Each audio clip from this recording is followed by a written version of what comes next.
Anong mapapansin nyo sa litratong ito? Ang gamit nga na bag ni Abo Trotter ay kulay pink na Dora the Explorer. Pero alam nyo ba na hindi lamang siya ang bibitbit ng ganyang bag noong PBA season opening? Pero bago nga iyan ay pindutin muna natin ang like button at pati na rin ang subscribe. Para pag umabot tayo ng 100,000 subscribers ay may pag-asa kang manalo ng bag na kagaya kay Abo.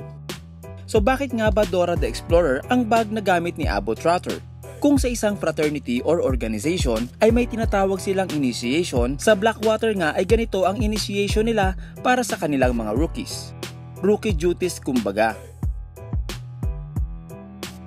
Sa buong rookie season o isang taon nga po nila yan dadalhin mga chong.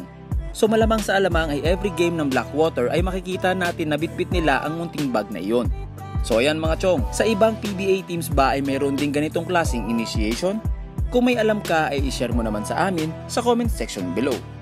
Subscribe na kayo mga chong para updated sa mga sports happenings.